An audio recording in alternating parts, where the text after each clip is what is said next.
Bonsoir à toutes et à tous. Merci de nous rejoindre pour ce nouveau numéro de votre émission de débat citoyen.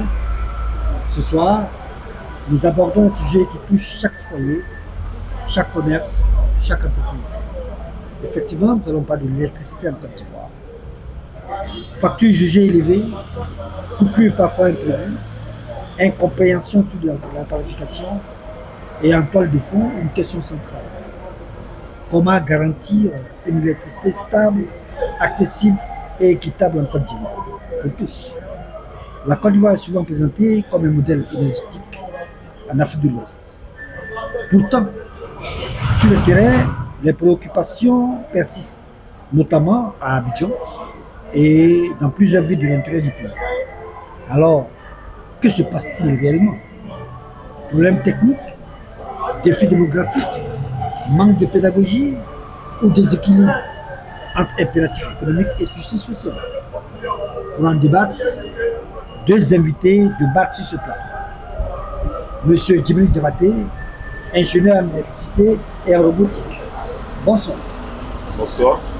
Et merci d'être avec nous. Monsieur Koulibaly Toumani, président du Signal Conso CI, Association de défense des consommateurs. Bonsoir. Bonsoir, le plaisir est partagé. Bonsoir et merci d'avoir accepté notre invitation. Merci, bienvenue à tous. Entrons immédiatement dans le vif du sujet. C'est tout l'enjeu de notre émission. Installez-vous confortablement. Le débat commence maintenant. Monsieur Diabaté, première question. Simple et directe. Le réseau électrique ivoirien est-il aujourd'hui techniquement performant? Voilà, je dis merci, je vous dis merci. Je dis merci à M. Toumani, M. Koulibaly. D'abord, je suis Diabaté Gabriel Kibril. Je suis ingénieur en génie électrique et en automatisme appliqué parce que la robotique est beaucoup référée à des mécaniciens. Alors, nous, c'est le côté contrôle. Donc, je voudrais faire cette petite rectification. Je remercie d'abord les autorités, le chef de l'État, parce que quand un chef de l'État dit « je veux que tout le monde ait de l'électricité », ça, il faut l'encourager. Et une anecdote, quand j'étais venu en Côte d'Ivoire, enfin avant que je venais en Côte d'Ivoire, il y a quelques années, quand on parlait du métro, alors j'étais réticent, je dis mais on n'a pas assez d'électricité si on doit avoir le métro.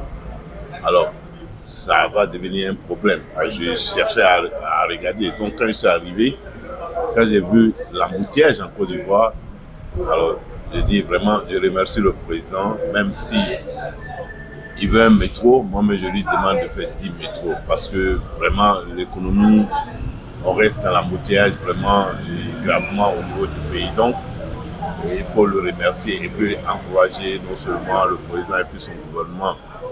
Et donc sur ça, je voulais dire que le réseau électrique en Côte d'Ivoire, on a un peu d'électricité, mais le réseau électrique a toujours un problème. Voilà, il y a un problème parce que il faut arriver à un réseau intelligent. On n'est pas arrivé à ça. Je sais que ça demande beaucoup d'investissement, on n'est pas arrivé à ça. Mais ce qu'on déplore un peu, c'est la manière dont l'électricité est configurée au niveau de nos villes, de nos quartiers. La configuration vraiment ne répond pas à une stabilité. Même si on a beaucoup d'électricité, mais de la manière c'est le faisceau même est configuré, il y a un problème. Il faut d'abord chercher à gérer ça. Tout à l'heure, avant même qu'on commence l'émission, on a eu déjà coupé de courant. Voilà, c'est parce que coupé de courant, c'est sûr que le transformateur qui a 3 phases, il y a une phase qui a lâché. Voilà, donc c'est la configuration parce que on se rend compte qu'on a un transformateur qui est à un point A et puis on traîne les câbles et puis donner des compteurs un peu partout. Donc quand c'est comme ça, la charge, toutes les charges accumulées vont se retrouver dans le seul transformateur alors qu'on devait mettre des transformateurs intermédiaires sur les poteaux, sur dessus pour éviter que le transformateur en amont soit trop chargé. Donc, Monsieur Djibril, lorsque les coupures surviennent, d'où viennent-elles concrètement? voilà, ça survient. Insuffisance de production, surcharge du réseau, vieillissement des équipements ou perte technique? Bon, je mets au compte même de la configuration. Voilà, c'est la configuration. Parce qu'il y a de l'électricité. Même si on n'a pas d'électricité abondamment, mais le peu qu'on a, on peut gérer ça dans les lumières. Mais malheureusement, quand on fait les quartiers, et on ne tient pas compte du nombre de personnes qui vont habiter là-bas dans les années à venir. Donc on se base aujourd'hui, par exemple, il y a 10 000 personnes qui habitent, donc on accommode les 10 000 personnes. Donc après 1 an, 2 ans, si ça devient 15 000 personnes, on dit que les transformateurs pètent. Voilà, donc ça c'est une question de configuration technique. Voilà.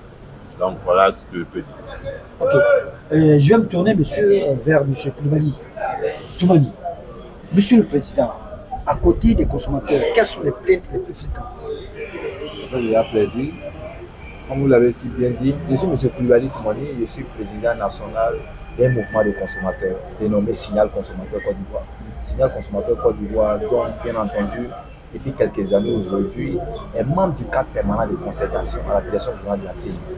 Et ce cadre permanent de concertation a été décidé avec l'ensemble des consommateurs, par exemple, vu les plaintes des consommateurs qui étaient un peu plus fréquents. Voilà, donc ce cadre a été mis en place et donc depuis quelques années aujourd'hui, et à vrai dire, c'est l'instant qu'un consommateur a une préoccupation, quel que soit, même quand nous sommes à Yopougon, nous sommes à Bobo par exemple, automatiquement on saisit le cadre permanent de concertation pour que véritablement les choses soient prises en amont, pour que véritablement le consommateur soit satisfait.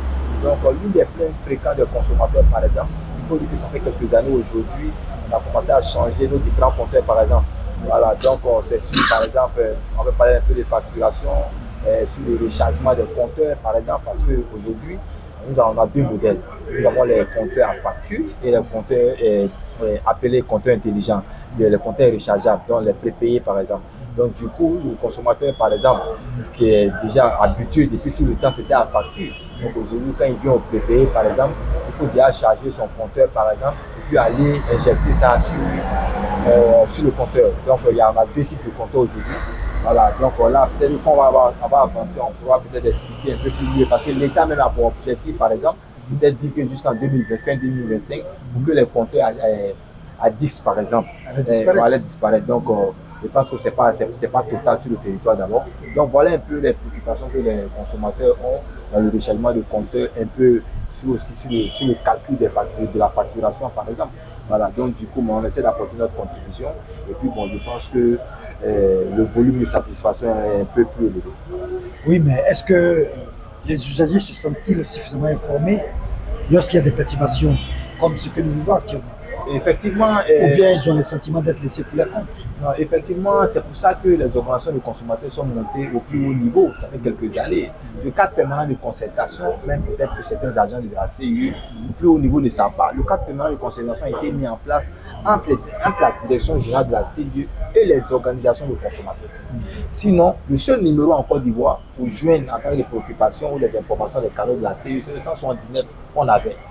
Le 179. Mais aujourd'hui, le cadre a été mis en place. Dès que nous, on a une préoccupation, on met dans le code, on apporte un soutien au 179. Donc, du coup, à un moment, tout peut pas être c'est pas à 100%, mais les préoccupations des consommateurs sont prises dans le cadre permanent et cela nous permet, par exemple, d'aller un peu plus rapidement. Sinon, les inquiétudes et les préoccupations des différents consommateurs, elles sont nombreuses. La CIU le sait, c'est pour ça que chaque jour, le cadre permanent opère 24 heures sur 24.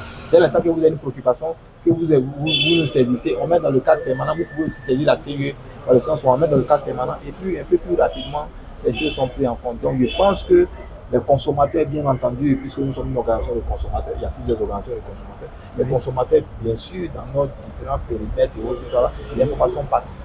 On essaie d'apporter notre contribution. Ok. Mais parlons maintenant du sujet qui cristallise toute la population et toutes les tensions actuelles, les factures. Monsieur Diabaté, dites-moi, comment expliquez-vous qu'un ménage puisse voir sa facture doublée d'un mois à un autre? qu'est-ce qui peut provoquer ça? Bon, je vais expliquer ça, mais bien avant d'expliquer ça, Oui. il y a Monsieur le Président qui disait tout à l'heure, parlant des compteurs, Oui.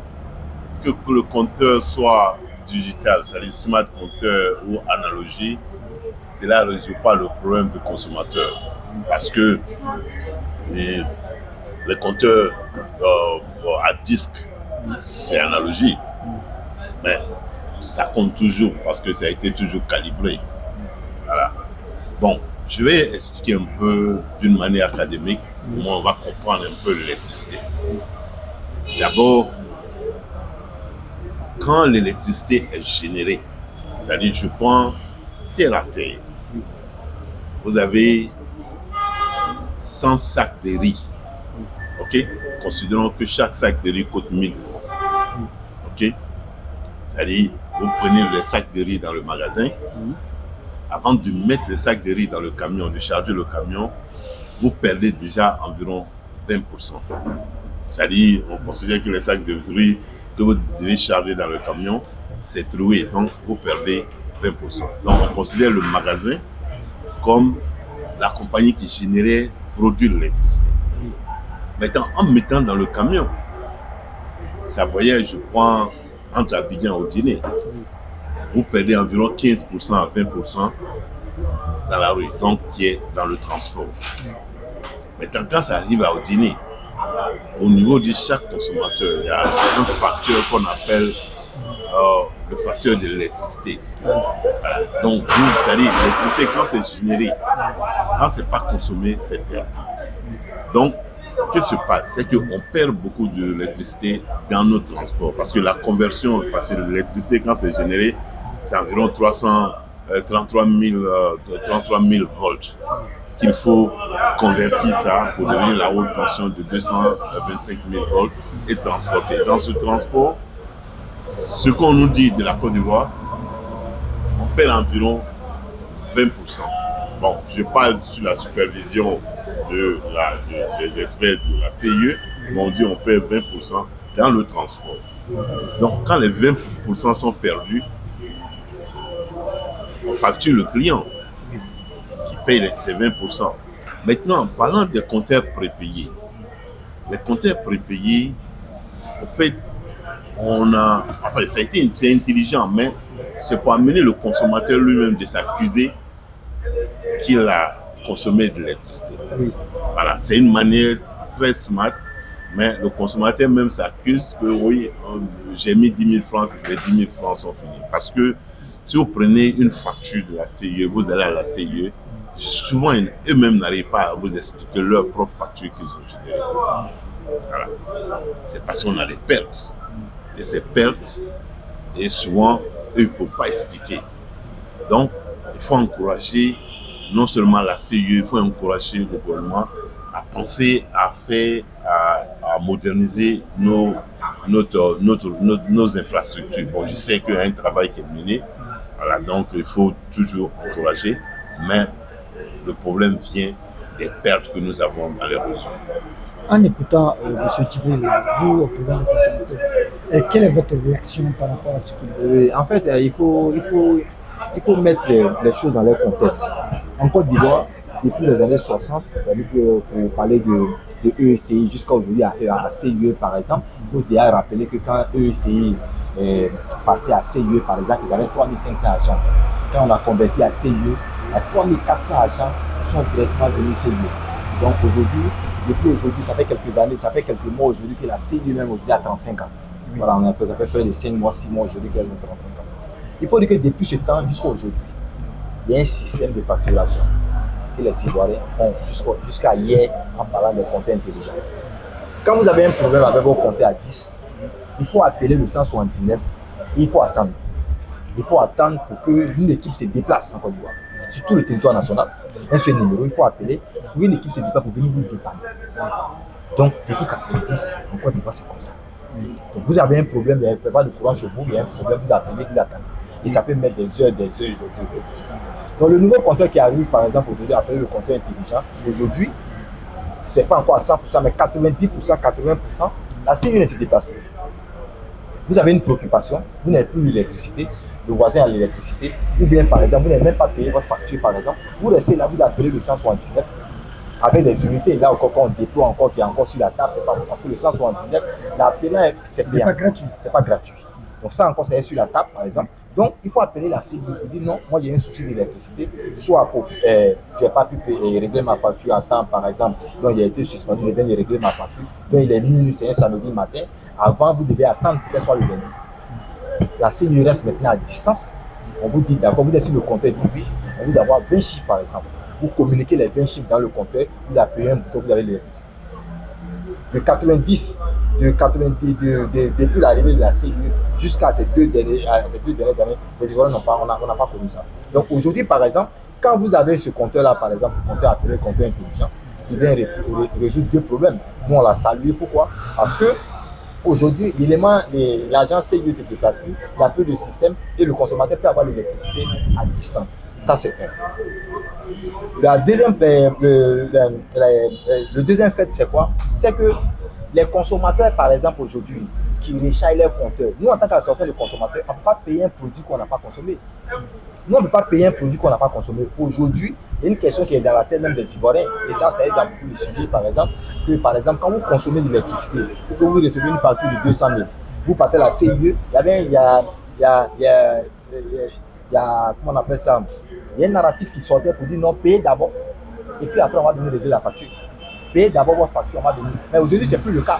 Parce qu'aujourd'hui, le consommateur lui-même, il est informé qu'il peut prendre la photo de son compteur et aller à la CIE, on va refaire la facture pour lui. Et non, on le fait. Moi, j'ai épousé le mouvement consommé, c'est plus de 15 ans. Nous, on ne peut pas payer une consommation qu'on n'a pas consommée. Donc, simplement, la CIE va nous dire comment se fait la facturation. Le kilowatt a encore un coût. 66 pour les 5 ampères à 73.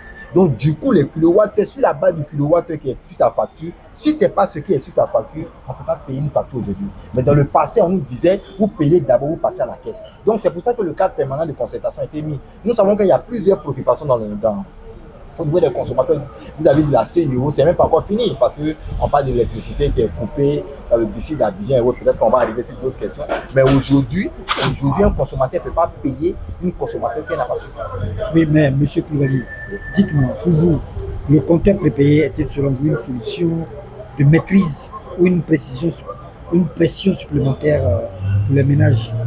Non, le compteur, qu'on appelle ça, après beaucoup quand le compteur est arrivé, on était sceptique sur la question. Parce qu'on ne connaissait pas le compteur, on ne savait pas comment ça fonctionnait. On était beaucoup sceptiques. Mais aujourd'hui, vu tout ce qu'on en a appris sur le compteur, aujourd'hui, plusieurs Ivoiriens veulent le repasser. Parce que je suis en train de le faire. Dans mon sac actuellement, moi, il y a plus de 20 dossiers tout à l'heure pour que les gens quittent en facture. Aujourd'hui, les Ivoiriens veulent quitter pour ne plus parler des factures, par exemple. Parce qu'on s'est dit que quand tu maîtrises ton électricité, par exemple, tu peux recharger à ton coût. Donc aujourd'hui, les Ivoiriens sont en train de laisser des factures, par exemple, pour passer au prépayé. Donc voilà un peu ce que je peux dire, par exemple. Mais ce n'est pas encore peut-être de façon 100%. Mais aujourd'hui, pour nous, les compteurs prépayés, le fait que le consommateur peut être dépanné à distance sans qu'un agent arrive, pour nous, c'est ça le fait. Ok. Je vais me tourner maintenant vers M. Diabaté. Et le réseau électrique en Côte d'Ivoire a été dimensionné pour suivre le rythme de la croissance urbaine. Bon, merci. Avant de répondre, à cette je voulais question, passer au point des compteurs. Oui. Ce que je veux dire à M. Koulibaly, que le compteur soit un compteur intelligent ou pas intelligent, c'est pas ça le problème. Le problème, c'est le jus qui vient chez le client. Parce que le monde a fonctionné avec ces compteurs à 10 depuis presque un siècle. Donc, le problème, c'est le service. Parce que le compteur prépayé, comme je le dis, ça évite une explication. Parce que si vous me donnez une facture et que je ne suis pas d'accord, vous devez m'expliquer. Mais si moi-même je paye des unités, je mets sur mon compteur et que c'est fini, je n'ai plus de questions à vous poser. Donc voilà, je me dis que je consomme, même si dans cette consommation on m'a volé. Puisque c'est ça. Par exemple, bon, je ne vais pas comparer ici aux pays développés, mais moi je connais ma facture, me dit exactement ce que j'ai consommé, quel a été le facteur d'électricité, hein, Et je peux m'asseoir combien de par jour ou les jours où j'ai consommé beaucoup d'électricité. Donc voilà un peu. Donc je vais dire seulement, le problème même n'est pas là, que le compteur, quelle que soit la forme du compteur, c'est le service d'abord qui est notre problème. C'est-à-dire que le compteur soit un compteur intelligent, que la CIE peut rester dans leur bureau et résoudre le problème. Hein? De toute façon, on va à la digitalisation, ça va arriver. Ça ne nous intéresse pas. Ok, maintenant parlons du réseau électrique. Voilà. Le réseau électrique, au fait, je vais dire que souvent, en matière électrique, l'investissement se fait en aval, pas en amont. Voilà, je vais m'expliquer. Supposons, on considère que voilà une ville A, hein, qu'on veut mettre en place. C'est-à-dire, les gens doivent habiter là-bas. Donc, on se dit, par exemple, qu'il y a 1000 personnes qui doivent habiter dans la ville. Donc, on se dit, comme il y a 1000 personnes qui vont habiter, on fait un calcul simple. On multiplie les 1000 par 10, hein, voire même par 15. On se dit, bon, dans 10 ans, dans 5 ans, dans 10 ans, voilà comment la ville va, la population va augmenter. Donc, en mettant les réseaux maintenant, en mettant un faisceau, on fait sortir des faisceaux doivent accommoder les 15 000 ou les 20 000 personnes. En sorte que, même si dans 10 ans, il n'y a pas eu 20 000 personnes qui habitent, mais l'infrastructure est déjà intacte. Et puis, les transformateurs qu'on doit mettre, on met des transformateurs pour répondre à l'électricité même. Quelle que soit la centrale qui génère de l'électricité, on ne peut consommer seulement que 80%. On ne peut pas consommer les 100%. Parce que les 100%, tout va s'arrêter. Donc, il y a toujours une marge. Voilà, donc, voilà, c'est une question d'anticipation. Parce que qu'est-ce qui se passe ici? Je prends un exemple. Vous allez peut-être là-dessus, parle sur la supervision de M. Koulibaly.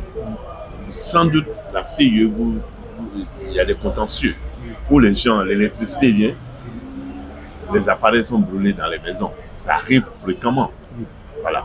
Alors, excusez-moi, je voudrais revenir dessus parce que il paraît qu'il y a un service qui s'en occupe.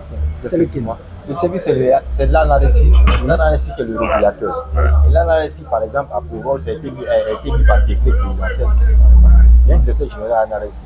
Et nous, on a eu la chance, mais vu le travail effectué sur le terrain, depuis, je crois bien, depuis le début de cette année, voilà, depuis le début de l'année dernière, nous, on est membre du cadre permanent également de l'ANARECI. Il faut dire que l'ANARECI, si tu veux, on peut le dire comme ça, c'est le policier normalement entre le consommateur et la CIE. Donc l'ANARECI a pour rôle, par exemple, de recueillir les plaintes des différents consommateurs, de les traiter et de dire directement à la CIE, soit vous avez tort, vous avez raison, vous avez raison. Donc voici l'ANARECI qui est là. Donc du coup, elle traite plusieurs problèmes, par exemple, et qui vont, du coup, certains consommateurs, par exemple, qui sont sortis victorieux, la CIE les dédommage. Et donc aujourd'hui, quand vous avez une préoccupation, par exemple, d'incendie ou de feu, que la CIE a causé par rapport à l'électricité qui a été suspendue et qui est revenue avec une certaine force, par exemple, vous saisissez là, il y a une image qui est faite, les consommateurs sont venus. Et nous avons assisté à plusieurs consommateurs qui ont eu des chèques au niveau de l'ANARECI qui accompagnent les différents consommateurs. Son rôle, à la réalité, il était cela. Un seul rôle, c'est de faire l'équilibre entre le consommateur et la CIE. Voilà pourquoi cette institution est laissée. Mais comment contacter l'ANARECI? L'ANARECI se trouve bien entendu dans le même bâtiment avec la direction, parce que c'est le même corps, avec l'énergie, la direction générale de l'énergie par exemple, qui est située au plateau. L'ANARECI se trouve là-bas et pour les contacter, c'est le 1393. Le 1393, un numéro vert que tout le monde peut appeler pour dire gratuit, qui est gratuit. Pour dire à la CIE, je ne suis pas d'accord, voilà l'appropriation que la CIE m'a fait hier. Donc dès l'instant qu'elle a la sur le problème, elle appelle la CIE pour dire tel consommateur vient de nous saisir concernant telle préoccupation. Donc du coup, si vous l'avez suspendu, connectez-lui à nouveau et puis on va traiter d'abord le problème avant de donner la décision. Merci. Donc du coup, l'ANARECI est là pour gérer ce cadre permanent. Ok, je vais me tourner maintenant vers M. Djibril. Les branchements anarchiques que nous constatons et puis la fraude ont-ils un impact réel sur la stabilité du système? Bon, comme je dis, parlons maintenant des contentieux, il faut... Des branchements anarchiques. Non, il y a le branchement anarchique. Je sais pas qu'on parle de ça. Mais la CIE même, quand vous allez dans leur niche, hein, mais c'est complètement la vraie bouillabaisse. Désordre. C'est le désordre total. Donc, alors que ça, c'est le travail des professionnels. C'est-à-dire que vous allez dans une niche ici, là, mais vous ne vous retrouvez pas. D'abord, la CIE envoie l'électricité, il y a une dimension, il y a une section de câbles qui arrive, mais quand ça va dans les maisons, il y a une autre section qui arrive, le plus souvent qui est inférieure. Hein? Et puis, vous allez dans... Moi, j'ai inspecté beaucoup de maisons ici. Là. Oui. Il se trouve que même le côté sécuritaire, ça n'existe pas. La terre même, c'est pas fait, c'est pas... Mais pourtant, pour la CIE, bon, ils ont eu le OK de pouvoir installer un compteur, ils vont installer le compteur. Mais ce que je vais dire, c'est que ce qui se passe, quand on envoie l'électricité, on passe toujours par un transformateur. Le transformateur, 99% c'est des triphasés. Vous avez un transformateur, il y a 3 phases, bon, une phase et puis le neutre va alimenter tel quartier, ainsi de suite, ainsi de suite. Mais chaque fois, le neutre qui est partagé, dès que le neutre se coupe, l'électricité dans les maisons de 230 volts devient déjà de 415 volts. Donc ça brûle. C'est un danger. C'est un danger. Ça c'est un. De deux, quand l'électricité est coupée même, c'est-à-dire on a une panne et qu'on établit le réseau, on ne laisse pas l'électricité aller automatiquement dans les foyers ou dans les entreprises. On le bloque, on le régule avant de le laisser passer. Mais ici, qu'est-ce qui se passe? Dès que l'électricité est coupée, ça revient, hop, ça va dans les maisons. Et puis, moi, par exemple, chez moi, il m'arrive souvent, ma tension est de 160 volts.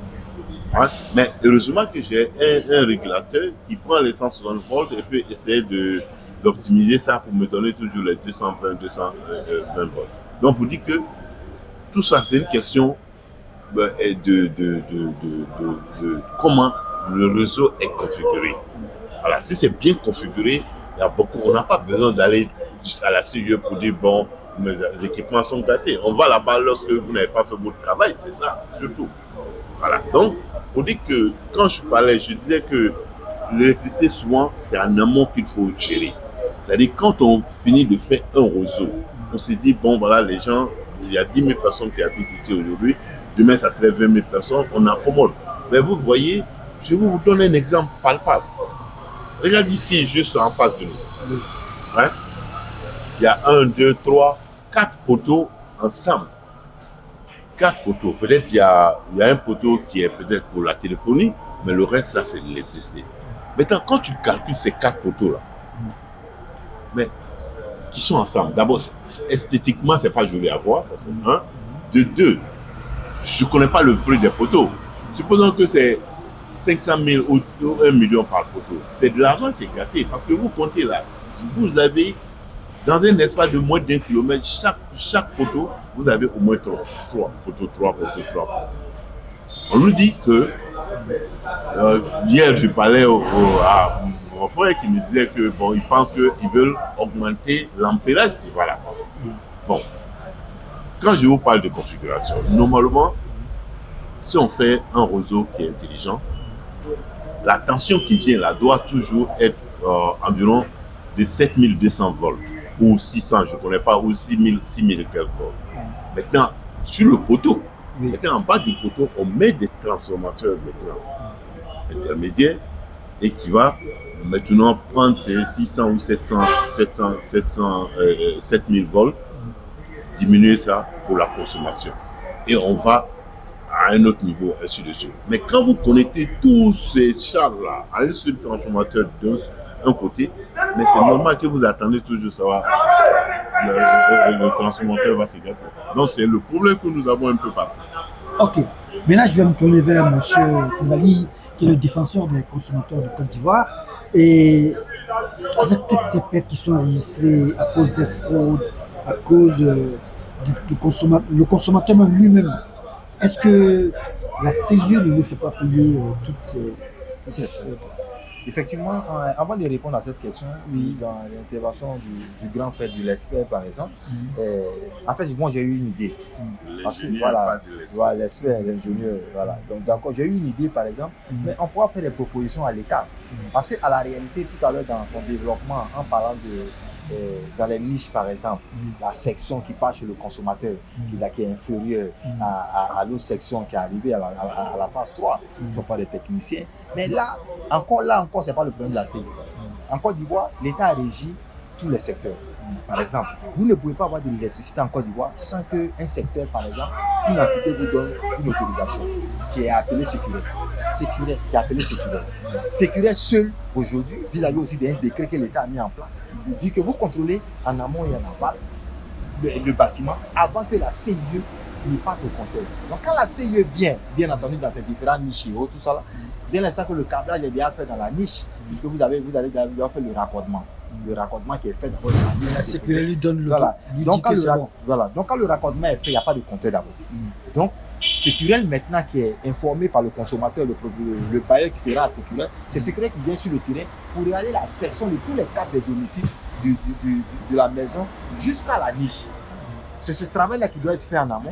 C'est après ce travail-là, bien sûr, qu'un document est donné au consommateur. Mais est-ce que c'est bien fait? Oui, voilà, c'est pour ça que je dis que là, c'est intéressant pour dire que est-ce qu'on ne peut pas demander une autorisation, par exemple, pour qu'il y ait une autre entité pour venir peut-être soit épauler du sécurel ou qu'une autre entité vienne aussi parler de la concurrence. Parce que nous sommes dans un système de concurrence depuis 1991, il y a une loi, la loi de la concurrence, bien entendu. Donc, du coup, pour nous, ça c'est une idée, par exemple, parce que le consommateur, à la fin de tous ces exercices-là, par exemple, nous, par exemple, quand on parle de l'électricité, vous allez nous parler, par exemple, du transport de l'électricité, Côte d'Ivoire Énergie. Nous avons envoyé un courrier au ministre de l'Énergie, par exemple, pour lui signifier un fait par rapport au même compteur des préoccupations des consommateurs. Le courrier allait directement à Côte d'Ivoire Énergie. Le sous-directeur nous a reçus pour nous dire que votre courrier qui a été déposé chez le ministre est arrivé chez nous, on vous reçoit au nom de l'État. Quelle est la préoccupation? Ça veut dire que la CIE, même à la réalité, est en dernière position. Mais pour tout bon Ivoirien, l'électricité est faite, l'arrivée est faite, c'est CIE.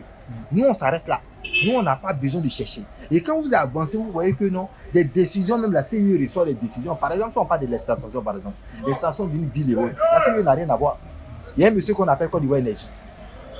Et cette entité, elle est là, elle fait ses calculs, elle a ses experts, elle lance le réseau, la CIE ne vient que connecter. Donc, si on parle des niches, par exemple, la CIE aussi se trouve dans ses bureaux, elle passe chez un monsieur qu'on appelle Sécurel, qui lui donne une autorisation pour dire non, nous on a vérifié le bâtiment, la sortie de la section. Le câble est conforme au câble qui arrive, nous on branche, vous avez l'électricité. Donc CIE dit, le professionnel est passé, ok. Donc quand la CIE vient, pose le compteur, même quand la CIE pose le compteur, elle ne branche pas. Même quand elle pose le compteur, elle ne dit pas au consommateur ou au monsieur, regardez s'il y a l'électricité, non. Vous avez demandé 3 compteurs, elle pose les 3 compteurs, elle laisse le domino en bas, et pas. C'est pas son rôle.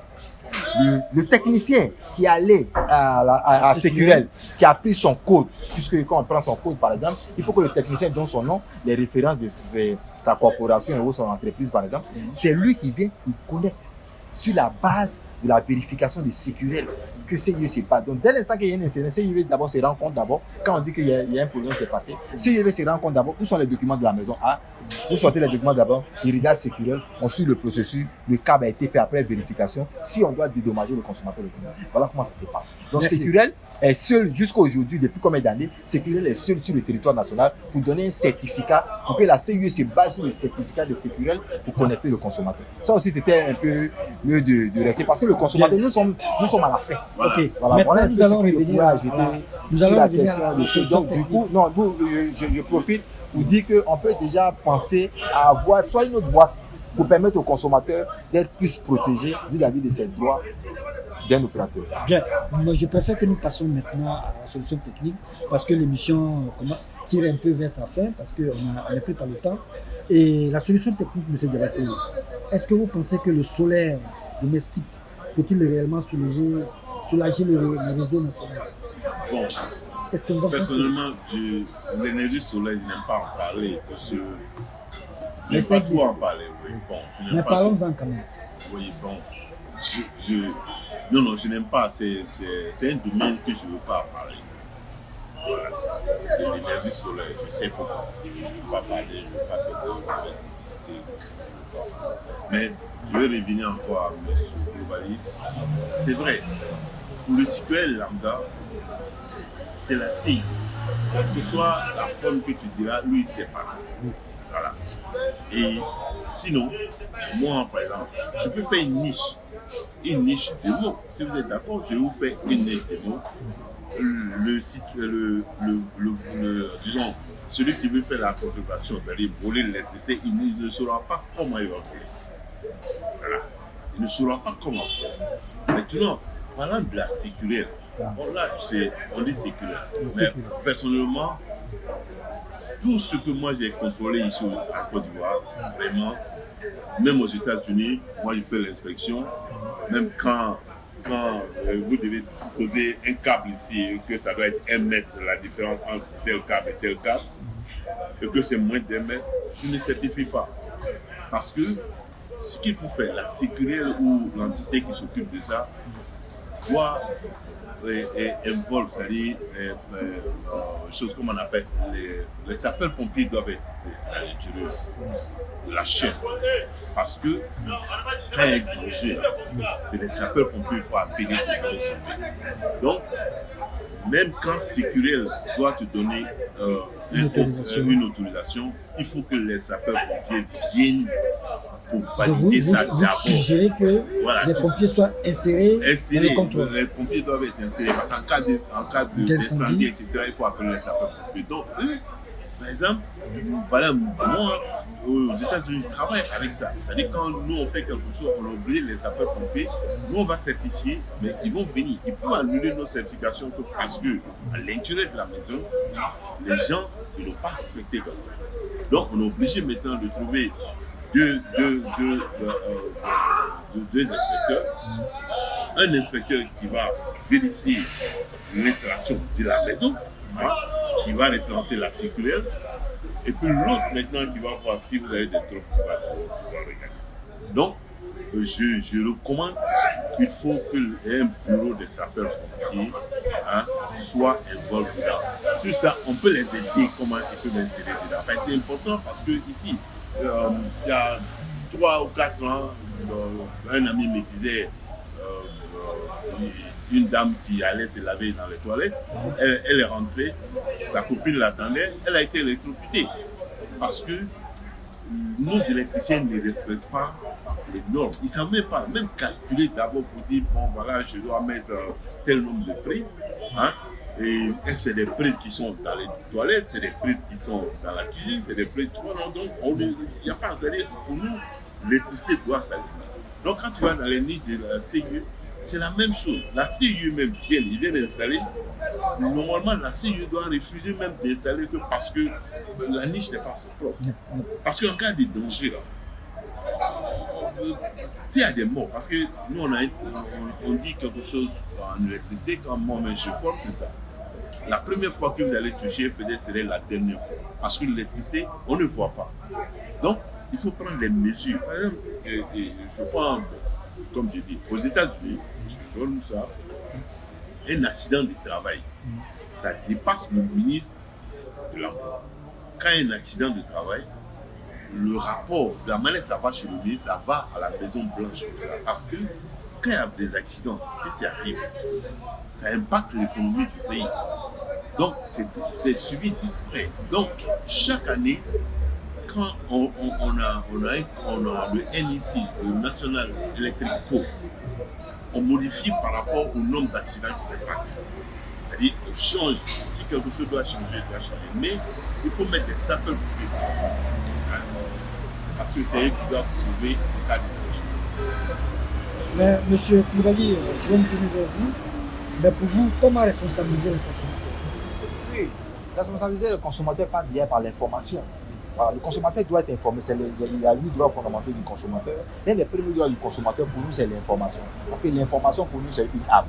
Donc, chaque consommateur doit savoir déjà partout où il se trouve que quand il fait sur une facture, par exemple, la consommation qu'il n'a pas fait, puisque à partir de la consommation, parce que qu'est-ce qui se passe en la réalité? Et nous sommes en train de, avant, nous avons les factures, par exemple, un seul agent de la CIE, par exemple, peut avoir 2000 compteurs à recenser. Donc, la CIE reconnaît qu'un agent peut se tromper. puisque les licences qu'on a au BIC, aujourd'hui, c'est en train de changer avec la technologie qui est en train de venir. Donc, le consommateur peut décider pour dire non, mon compteur n'a pas donné tel numéro, tel kilowatt, voici mon compteur qui est là. Donc, sur la base de ce numéro qui est sur le compteur, on fait photo, on envoie, on reprend sa facture. On reprend sa facture. Et nous, on l'a déjà fait. C'est-à-dire que le compteur a compté 1500. L'agent a déjà donné 2000 et quelques. On va trouver le compteur à 1500. On fait la photo, on va la CIE, on refait la facture. On paye tout. C'est pour ça que le cadre commandant de concertation, véritablement, depuis quelques années aujourd'hui, apporte un certain ouf aux consommateurs. Mais déjà, moi, je retiens quelque chose, selon ce Djibril qui nous disait tout à l'heure, parlait des sapeurs-pompiers, par exemple. On pense que l'émission va aller un peu plus loin, par exemple, parce qu'aujourd'hui, comme on le dit, c'est un État. Donc, il y a des principes qui sont là. Donc, au fur et à mesure qu'on rentre dans l'État, par exemple, vous allez poser la question à un Ivoirien là-dedans, Côte d'Ivoire Énergie. Là, tu dis, c'est pas de quoi. On ne parle pas de CIE, tu parles de Côte d'Ivoire Énergie. Tu ne sais pas de quoi tu parles. Voilà, c'est pas son affaire. C'est la CIE. Parce que même quand on a eu des préoccupations dans les années passées, CIE, c'est la CIE.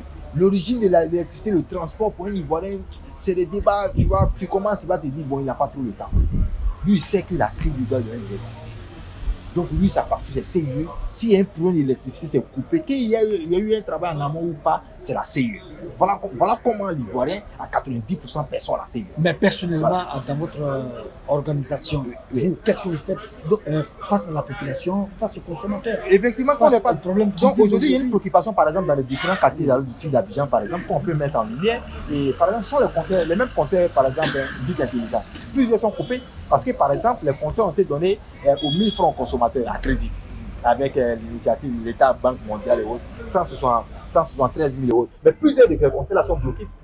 La CIE a trouvé que non, on a donné 5 ans de garantie de pouvoir payer, ils n'ont pas pu payer, les compteurs ont été suspendus. Nous, en tant qu'organisation de consommateurs, qu'est-ce qu'on a fait? On a saisi directement le ministre. Nous, on a saisi au ministre pour dire au ministre qu'il y a plusieurs compteurs pour moi qui sont coupés. Mais qu'est-ce que le ministre a fait? Notre courrier n'est pas dans la CIE. Le courrier est reparti à Côte d'Ivoire Énergie. On se rend compte qu'à Côte d'Ivoire Énergie, il y a un sous-directeur, il y a un directeur là-bas qui s'occupe uniquement des compteurs. Et lui aussi, il reçoit les rapports de la CIE. Vous voyez un peu. Donc, du coup, lui, en nous recevant au nom de l'État pour nous dire qu'on a reçu votre courrier de la part du ministre, les compteurs sont bloqués, quelle est la préoccupation? On a donné certains détails sur le compteur. Aujourd'hui, un cadre permanent en train de se faire, ce n'est pas encore arrivé, mais un cadre permanent en train de se faire au niveau de la direction de l'énergie pour que le signal consommateur ne prenne pas, pour donner nos préoccupations. Mais du coup, nous, on dit aujourd'hui, par exemple, qu'il fallait que toutes les conditions soient mises en place, par exemple, pour que le consommateur qui paye déjà son électricité soit satisfait. Merci. Messieurs, franchement, le débat était très intéressant. Mais, comme on le dit en Afrique, telle que soit la beauté du cadavre, on l'enterre. Ouais. Messieurs, dernière question. Si vous avez le pouvoir de décider demain matin, quelles seraient vos 3 mesures prioritaires pour régler durablement le problème de l'électricité en Côte d'Ivoire? Monsieur Djibril. D'abord, avant de répondre à ça, ici, nous avons un réseau, un câble qui est dans le sol ici. Chaque 2 ans, quand on vient ici, la CIE est en train de creuser pour réparer. Encore, je dis, c'est parce que les grades du câble qui doivent être dans le sol ne sont pas dans le sol. Donc, il faut tenir compte à réparer. Ça, c'est des choses, chaque fois il y a réparation, il faut qu'on anticipe. On n'enterre pas les câbles comme ça, où on fait un tuyau qui va, pour que demain, si on doit changer, on tire le câble. Mais les grids, parce que j'ai vu le morceau de câble, normalement, je m'attendais à voir un câble UFS ou SE2, mais donc ça c'est un standard, parce que c'est l'électricité, hein, c'est un standard, la manière ça vit ici, c'est comme ça, c'est partout. Hein. Voilà, donc voilà des choses qu'il faut anticiper. Maintenant, et vous avez posé une bonne question. D'abord, la première chose que je vous recommande d'abord, qu'il faut informer l'administration, les ménages, de conserver l'électricité. Parce que vous allez dans les bureaux, par exemple, au plateau, les climatiseurs sont en marche. Vous allez dans un immeuble, moi j'étais au à la cible, j'étais dehors, je regardais, mais quand je comptais le nombre de climatiseurs individuels, mais la seule phase là, j'ai compté presque 200. Et sans compter les autres, parce que sur les 4 phases, mais j'ai compté seulement qu'une. Donc, les 4 phases là, si c'est 200 ici, là, ça serait pour 400, 500 choses climatisées. Ça, il faut gérer ça avec une climatisation centrale. Parce que chaque compteur, chaque climatiseur va consommer environ un cheval ou 1,5 ou 2 ou 3 chevaux. Tu vois, quand tu mets tous ces électricités ensemble, ben, ça peut servir des industries. Et je suis sûr que la CIE, je suis sûr sans être dans leur secret, demande par exemple à des industries de temporiser par exemple le soir par exemple parce qu'il faut donner de l'électricité à telle ville ou à tel mélange. Donc on doit éduquer ces personnes, surtout ces administrateurs, que c'est vrai, c'est l'État qui paye. Mais si vous dépensez cet argent la nuit, vous n'êtes pas là, vous êtes à la maison. N'éteignez pas les climatisations. Voilà, éteignez parce que cet argent, l'État va investir dans les réseaux. Mais si vous-même consommez ça la nuit, le jour, même en vacances, la climatisation est en train de marcher là, il y a un problème. Donc ça, c'est des choses qu'il faut régler. Donc ça, c'est un conseil que je donne à tout le monde. Quand vous n'êtes pas à la maison, éteignez. C'est tout. Parce que il faut faire en sorte, Vous avez déjà donné 2 mesures, il reste la 3e mesure. Je veux, par exemple, ici, il faut faire en sorte que les industries marchent. Pour que les industries fonctionnent. Parce que c'est là qui va créer l'emploi. Voilà. Mais il faut qu'il y ait l'électricité pour qu'ils travaillent. Aux États-Unis, en 1950, chaque compteur était de 30 ampères à la maison. En 1960, c'est devenu environ 60 ampères. Jusqu'à dans les années 80, c'est devenu 100 ampères. Mais actuellement, c'est 200 ampères par maison. Chaque maison aux États-Unis, le standard, n'importe quelle maison, vous demandez un compteur aujourd'hui, c'est 200 ampères de l'électricité. Ici, nous sommes à 5 ampères. Donc, on doit faire en sorte qu'il n'y a pas de gaspillage d'abord. Nous-mêmes, il faut s'éduquer qu'il n'y a pas de gaspillage. Faire en sorte que ces industries fonctionnent, ils vont donner du travail, les gens vont payer leur taxe, ça va aider le gouvernement à injecter de l'argent dans les infrastructures. Donc voilà un peu ce que... Monsieur Koulibaly, la même question vous revient. D'accord, ça fait plaisir. Si les trois mesures, les 3 propositions, par exemple, déjà avant cette proposition-là, par exemple, déjà la CIE, déjà sur sa page, actuellement, est en train de parler de maintenance. Et déjà, donc du coup, ils savent qu'il y a certains secteurs par rapport à la perturbation, bien sûr. Donc du coup, il y a plusieurs maintenances qui sont en train d'être faites. Et donc, du coup, le consommateur qui paye le prix, parce que si on n'a pas d'électricité, que nos différents produits pourrissent dans nos différents frigos et autres, tout ça, ça c'est un manque à gagner. Mais il faut bien aussi reconnaître que ce n'est pas tous les consommateurs qui veulent mettre les droits bien entendu en lumière, parce que même s'il a eu quelques coupures, quelques pètes chez lui à la maison, donc du coup, on souhaite déjà que cette maintenance-là s'accélère et qu'elle prend fin vite pour que véritablement, nous en tant que consommateurs, on soit satisfaits de l'un de nos premiers droits qui est remplir les données essentielles qu'on a en tant que droit, par exemple. Donc du coup, ça c'est ce que je voulais ajouter. Mais si j'étais décideur, par exemple, il faut déjà permettre aux consommateurs d'être indépendants. Il faut déjà permettre à un consommateur d'être indépendant, d'être informé sur sa consommation directe. Il faut déjà, en deuxième point, par exemple, revenir par exemple sur une préoccupation qui a été dite, mais je pense que bien entendu, on pourra peut-être faire l'effort pour permettre au cadre permanent de concertation d'écouter par exemple l'émission, par exemple par rapport aux niches, qu'il faut que les sapeurs-pompiers interviennent. Parce que comme on le dit, nous on sait qu'il faut que la CIE ait une autorisation pour que véritablement un compteur soit posé. Et quand la CIE a cette autorisation, parce que la CIE ne franchit pas les portes, elle s'arrête dans la niche. Elle veut savoir seulement si la niche est fermée. C'est la première des questions. C'est fermé, elle vient quand le compteur de branchement part. Parce qu'il y a une mission en amont qui lui a dit que le travail a été fait. Donc du coup, aujourd'hui, les sapeurs-pompiers n'interviennent pas entre sécurité et la CIE. C'est eux qu'on appelle. Donc du coup, ça c'est une mesure, par exemple, il faut permettre peut-être à l'État de pouvoir appuyer, ou bien peut-être que si l'ingénieur en face de nous a une proposition, s'il peut aussi appuyer, par exemple, qu'on a sécurité, par exemple, une de pas sécurité c'est un nom, mais appuyer par exemple Sécurel pour que véritablement on a une deuxième boîte, par exemple, pour permettre aux consommateurs d'être un peu plus séparés. Quand on parle d'incendie, on parle de les consommateurs. Donc ça, c'est ce que je voulais dire en deuxième point.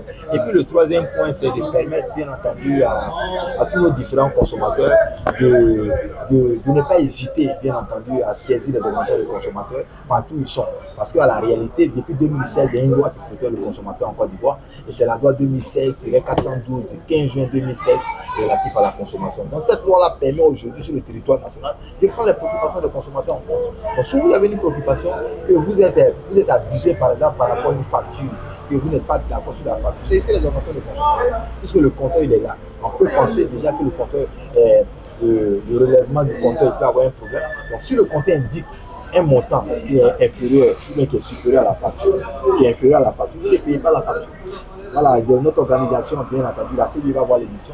Donc les consommateurs sont d'abord rois chez eux. Ils ont des droits. Donc du coup, ils payent simplement ce qu'il a consommé. Donc du coup, ça, c'était mon mot de fin pour dire déjà merci pour l'émission déjà. Et puis, nous, on reste ouvert. En tant qu'organisation de consommateurs, vous pouvez nous contacter sur le Signal Consommateur Côte d'Ivoire. On est disponible. On est d'abord un peu plus sur l'électricité et puis l'eau, mais sur toutes les autres questions relativement à la vie chère, aux produits plafonnés, on peut en parler. Voilà, parce que on n'a pas souvent la chance, bien entendu, d'être invité par exemple à ce genre d'émissions-là, par exemple, de moi. Pour nous, c'est salutaire. Voilà, c'est salutaire. Déjà, nous dire merci et que ces gens d'émissions puissent continuer pour que véritablement les consommateurs soient satisfaits. Bon, je sens que si je ne m'arrête pas l'émission, ça va aller. Mais je sens que M. Djibril, tu veux dire quelque chose. Non, en fait, ce que je vais dire, c'est que d'abord, je remercie tout le monde. Moi, par exemple, je suis venu inspecter un accident. Quand il y a un accident d'électricité. Mais j'ai dit aux clients que ce n'est pas la faute de la CIE. C'est votre faute. Voilà. Et c'est vrai, c'est leur faute. Mais ce que je veux, il faut qu'on mette un accent sur l'inspection de l'électricité en Côte d'Ivoire. C'est important. Parce qu'il faut éviter les accidents, ça c'est un. Parce que ici même, rarement que vous allez trouver une maison qui a été installée à 100% net. Il y a toujours, nos électriciens même ne font pas la différence entre la phase et le neutre. Tout est mélangé. Et puis, un câble, même quand ils achètent un câble, là, avant de mettre le câble même pour installer quelque chose, il y a une méthode de contrôler le câble même avant de l'installer. Parce que souvent c'est entré dans les murs, il y a beaucoup de détails. Mais ce que je veux dire, c'est que nous sommes là, on peut vous aider. Maintenant, si vous avez une niche que vous voulez que nous allons, on va refaire la niche. On va refaire la niche complètement. Une fois on finit de faire, appelez n'importe quel expert de dehors. Parce que bon, je le dis, puisque moi je travaille depuis 47 ans dans ce domaine. Et puis, travailler par exemple un peu partout dans le monde, dans ça, donc je sais. Mais ici, vraiment, il y a un problème. Il faut que la CIE, comment on appelle ça, Sécurel ou n'importe qui, et revoir un peu comment il est. Parce que si je suis la Sécurel, il y a beaucoup de maisons qui n'auront pas l'électricité. Parce que à la base, là, je vais te dire, voilà ce qu'il faut faire pour que la CIE vienne te donner l'électricité. Parce que je ne veux pas que vos appareils s'écrivent, je ne veux pas que quelqu'un meure dans votre maison. Hein, et puis après, c'est la CIE qui va prendre cette responsabilité. Ou bien on va le pousser à aller en justice. Donc, il faut éviter tout ça. Donc, sur ça, je vous dis merci. Et on espère que les autorités, le consommateur va prendre la voie pour aller un peu loin, pour que les gens puissent, disons, se mettre en ordre pour rectifier les erreurs qui sont là. Merci. Merci, messieurs, pour la qualité de vos analyses. Ce débat nous rappelle une chose essentielle. L'électricité n'est pas une question de câbles et de kilowatts. C'est une question de confiance, de responsabilité collective et de vision pour l'avenir. Producteurs, autorités, consommateurs, chacun a sa part de rôle à jouer. Merci à vous, chers téléspectateurs, pour votre fidélité. Restez informés, restez exigeants, mais surtout, restez constructifs. À très bientôt pour un nouveau débat. Bonne soirée à toutes et à tous.